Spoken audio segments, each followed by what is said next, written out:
talking about my shoe decision in this episode. Here we go.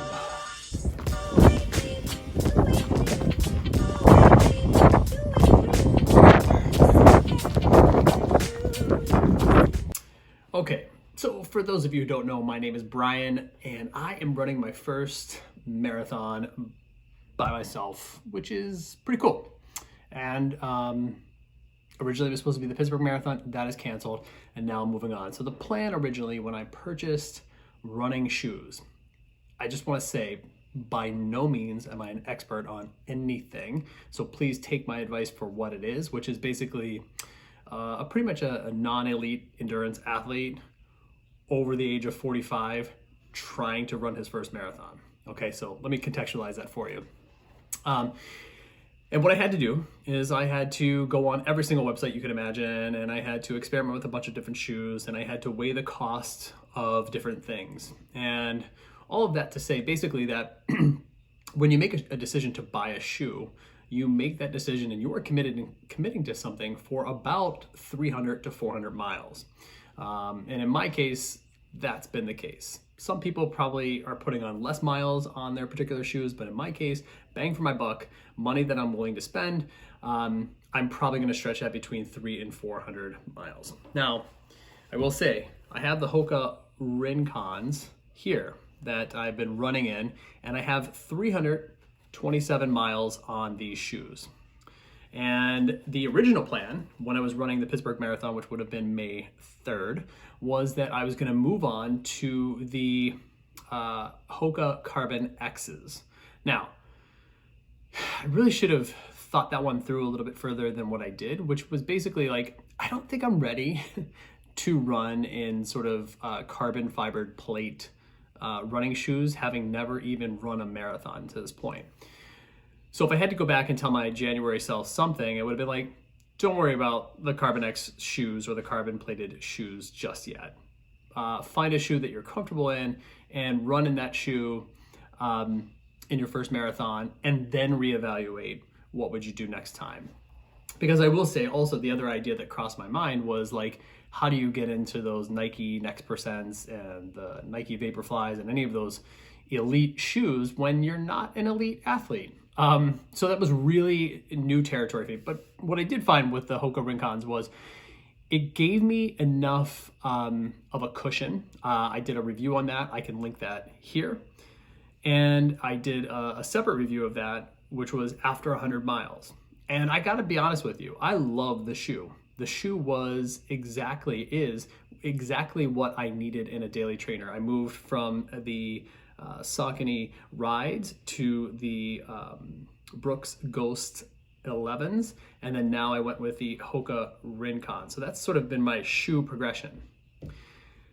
I will say this, I do recognize that I have to have better shoe rotation, and the plan after I get done with this marathon is to find a way to get into a better shoe rotation. Now, some recommendations from all of you have come and they've said things like, hey, look, when you go for a shoe rotation, select a different brand and a different style of shoe altogether.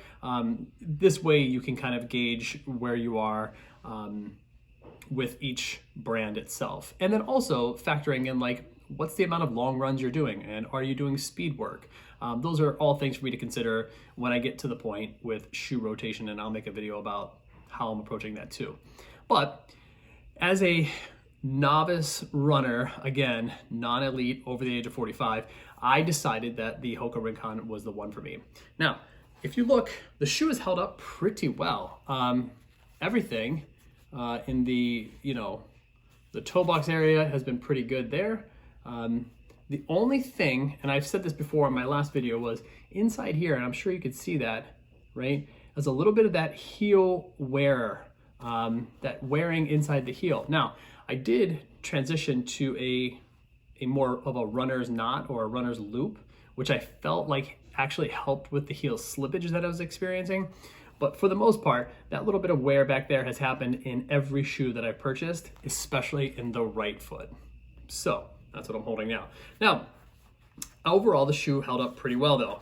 I want to talk today about what I noticed as far as wear goes after 327 miles, and the shoe that I have. So without further ado, talk about the shoe that I am gonna wear for this solo marathon that I'm doing by myself. I basically backed off the idea of the Carbon X's or any carbon fibered elite type shoe that costs over $180. And I decided to stick with the same brand, the Hoka Rincons. Now, why did I stick with the same brand? The purpose for me sticking with this brand for the Hoka Rincons was this.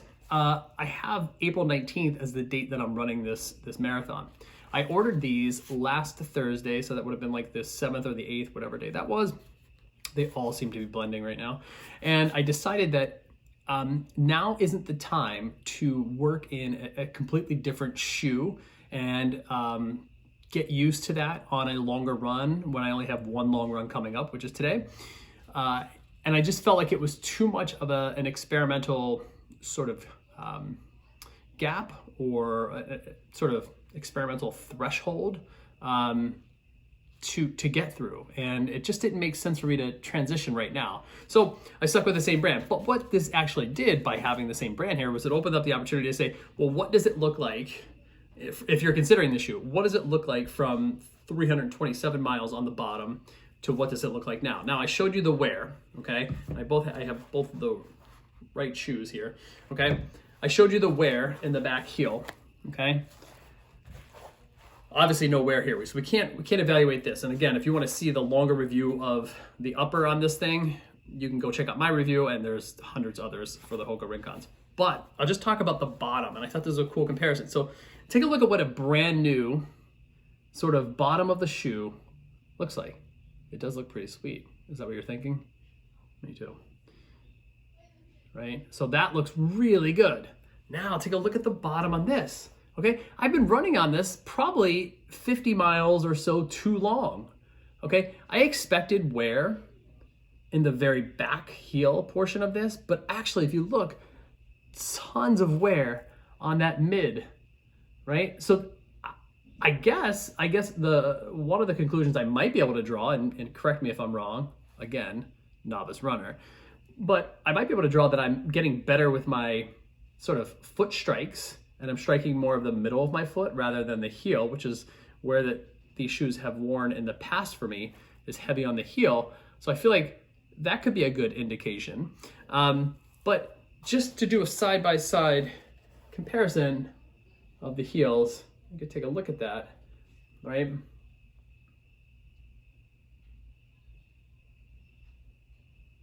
So you can see I've really been missing out on having a good supportive bottom for the last 50 or so miles. So I'm excited with my choice. I know the shoe well. It opened up the possibility to compare what does it look like, and basically to figure out closing this shoe down probably a little bit earlier and moving on to a new shoe. And then I know what I'm getting. I don't have to guess at sort of getting acclimated to how a new shoe fits, especially if it was going to be a carbon plated thing. Now, you, by all means, can go out and make your own decision. My decision is this is a good daily trainer, and it will be a good enough first marathon shoe. Because, again, I'm not trying to break any records because I don't even have a personal best yet. Therefore, I'm just trying to get through the first run. But I think, moving forward, the Hoka Rincon will definitely be part of my shoe rotation going forward. It's just a matter of what other shoe might I incorporate for some of my longer runs or perhaps some of my speed work. And again, with anything that I've done in this process of documenting, I've given you my full learning sort of reflection and understanding of what it is I'm taking in and where I'm processing this information.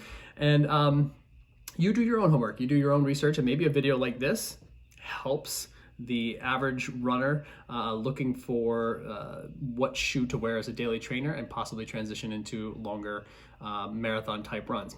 That's the plan. I'm gonna go back out and get ready for this run, warm up a little bit, and I'll take you along and we'll go from there. So, till we meet outside. Okay, so about to get this last run in. Ooh, shoes are squeaking on the blacktop. Brand new shoes, and I'm gonna go get this last run in. not gonna push it anything, not gonna push anything major here, but I'm just gonna try and get one longer run in, probably go about an hour to an hour, 10, 15 minutes,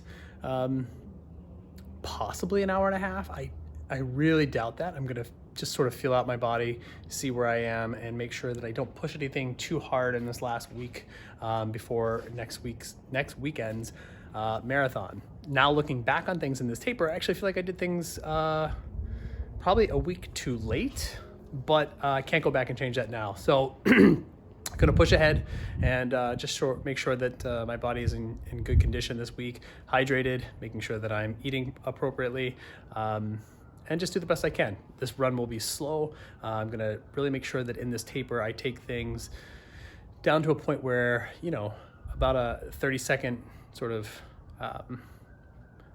scaling it back by 30 seconds, hopefully today. So here we go.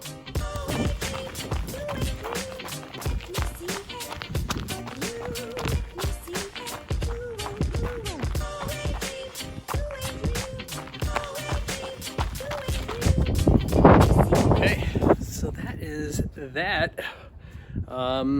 Only put in an hour today. I was going really slow, trying to be just sort of, I felt like there were moments of that run where I just sort of zoned out and was just really into the run. It was cool. It was cool to go that slow. You know, just this last week, taking things easy. The shoes felt great. You forget what it's like to be back into a nice pair of shoes, but it also feels like an old friend in some ways because I didn't really leave Hoka or anything like that. So hopefully you enjoyed the shoe review and also my plans for figuring out this taper and then off to the marathon. I will be back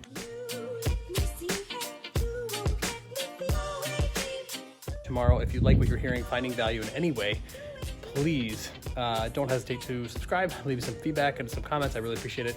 Thank you so much for your time. Have a great day.